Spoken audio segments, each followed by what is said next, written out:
Hello students, my self नियति Gupta from Gupta classes. Students, हम लोग पढ़ रहे थे क्लास 7 का chapter number 11 transportation in animals and plants. So students, actually पिछली वाली वीडियो में मैंने सर्कुलेशन सिस्टम वैसे खत्म तो कर दिया था, बट ये एक पैराग्राफ जो रह गया था सेकंड मतलब दूसरे वाले पेज पे, जस्ट बिकॉज मैंने ध्यान नहीं दिया, तो उसका एक छोटा सा टॉपिक और है, ये भी पढ़ना है सर्कुलेटरी सिस्टम में। तो देखो, अब हमने जो स्टेथोस्कोप पढ़ा था कि स्टेथोस्कोप डॉक्टर्स किस चीज में यूज करते हैं कि हमारी हार्ट बीट को मेजर करने के लिए, कि हमारी हार्ट बीट ठीक से चल रही है नहीं चल रही, कोई प्रॉब्लम तो नहीं है चेस्ट में और हार्ट में। तो बेसिकली स्टेथोस्कोप डॉक्टर्स इस वजह से यूज करते हैं। उसमें 2 ईयर पीसेस होते हैं और 2 जगह से डग जा, मतलब कि एक पाइप जा रहा होता है जो सेम कॉमन पाइप में जुड़ जाता है। फिर उसके बाद एक रबर का सा ईयर चेस्ट पीस होता है जो हमें लगाने पे पता चलता है, जो डॉक्टर्स हमारी चेस्ट पे लगाते हैं, ठीक है। तो वही उसके ऊपर ना कुछ एक फनल टाइप भी लग जाता है, जो जिसका माउथ जब चेस्ट के ऊपर लगता है तो फिर वो हमारा हार्ट बीट मेजर करता है, ठीक है। ये कुछ और केस में होता होगा, बट यूजुअली डॉक्टर सिर्फ स्टेथोस्कोप से ही मेजर करते हैं। अब note the heart beat after running 4 to 5 minutes. अच्छा, ये बुक की लाइंस छोड़िए, अब आप खुद अपनी डेली लाइफ में देख के बताओ कि जब आप कोई ऐसी भाग दौड़ वाली एक्टिविटी करते हो, कि मतलब एक तो होती है नॉर्मल वॉकिंग और एक होता है रनिंग टाइप, जॉगिंग टाइप, तो किसमें आप देखोगे कि आपकी हार्ट बीट सबसे ज्यादा तेज है? नॉर्मल वॉकिंग में नॉर्मल चल रही होगी, जब जॉग करोगे तो और तेज बढ़ जाएगी हार्ट बीट, फिर जब रनिंग करेंगे तो हार्ट बीट और ज्यादा बढ़ जाती है, ठीक है। So each basically 4 to 5 minutes running वाला कॉन्सेप्ट यही था कि जो हमारी हार्ट बीट होती है वो ज्यादा बढ़ जाती है। अब हार्ट बीट और पल्स जो है वो कैसे इंटरकनेक्टेड है ये हमें पता करना है। तो each heart beat generates 1 pulse, हर एक हार्ट बीट एक पल्स को जनरेट करती है in the arteries and the pulse rate per minute indicates the rate of heart beat. इसका मतलब क्या हुआ, हमने बेसिकली हार्ट का फंक्शन क्या पढ़ा कि ब्लड का पंप होना in arteries veins to the all body parts and body parts to heart again, है ना, यही पढ़ा हमने। तो इसमें भी क्या दे रखा है कि हार्ट बीट और पल्स रेट कैसे एक दूसरे से इंटरकनेक्टेड है। पल्स हम यहाँ से मेजर करते हैं, अपनी पिछली वीडियो में बताया था मैंने कि पल्स हमने यहाँ से मेजर करी, ओके। अब पल्स हमने मेजर कर ली, बट ये हम पल्स कैसे मेजर कर पा रहे हैं? जब यहाँ से ब्लड का फ्लो जा रहा है, जब हमारे को कुछ थ्रॉबिंग मूवमेंट सा फील हो रहा है कि हाँ भाई यहाँ पे कुछ बार बार फ्लो कर रहा है, ठीक है, तो तभी हम अपना पल्स रेट जान पाते हैं। और ये ब्लड फ्लो कब करेगा आर्टरीज में? जब ब्लड पंप करेगा हार्ट। तो जैसे ही एक हार्ट बीट होती है, हार्ट बीट क्या पढ़ा था हमने कि रिदमिक चलना हार्ट का, मतलब कि कॉन्ट्रैक्शन और रिलैक्सेशन होना, ठीक है। तो एक कॉन्ट्रैक्शन और रिलैक्सेशन से एक हार्ट बीट का पता चलता है हमें। तो एक हार्ट बीट हुई मतलब कि ब्लड फ्लो हो गया, वैसे ही वो पल्स मतलब कि आर्टरीज में जाएगा, जिससे हम पल्स मेजर करेंगे। पल्स रेट पर मिनट जो होता है वो रेट ऑफ हार्ट बीट को भी इंडिकेट करता है। तो ये है बेसिकली इन दोनों के बीच का relationship, pulse rate per minute और रेट ऑफ हार्ट बीट, ठीक है। अब the rhythmic beating of the various chambers of the heart maintain circulation of blood and transportation of substances to the different part of the body।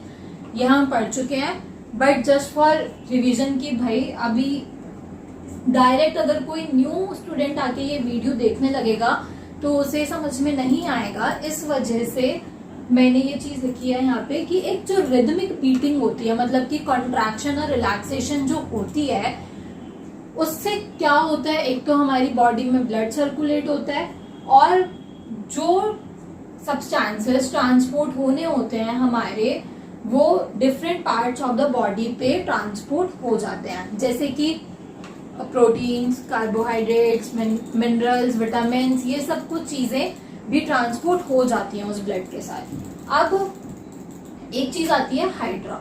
Hydra आप लोगों ने पढ़ा होगा reproduction वाले chapter में, अगर हो चुका है तो हाइड्रा क्या होता है, नहीं आप लोगों ने तो न्यूट्रिशन इन एनिमल्स में ही हाइड्रा पढ़ लिया होगा।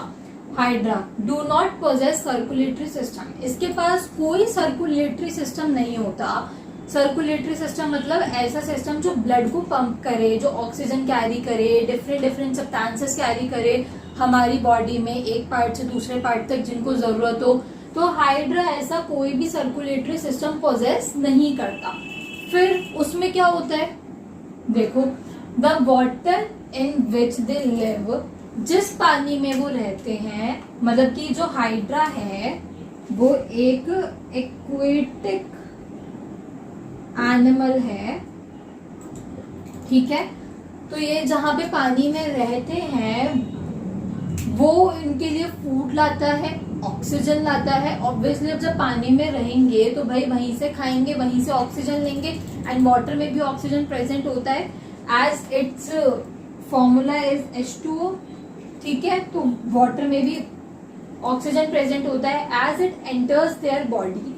जैसे ही वो उसकी बॉडी में एंटर करता है, the water carries away waste material and carbon dioxide as it moves out.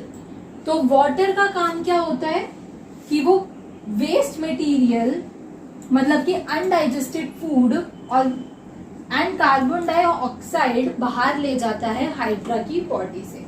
तो इन मतलब कि ऐसे एनिमल्स को सर्कुलेटरी सिस्टम की कोई जरूरत ही नहीं होती है। सर्कुलेटरी फ्लूइड लाइक ब्लड, इसकी कोई जरूरत नहीं होती उनको। तो जो पानी होता है उनके में वो क्या काम करता है, जो ब्लड करता है हमारे, ठीक है।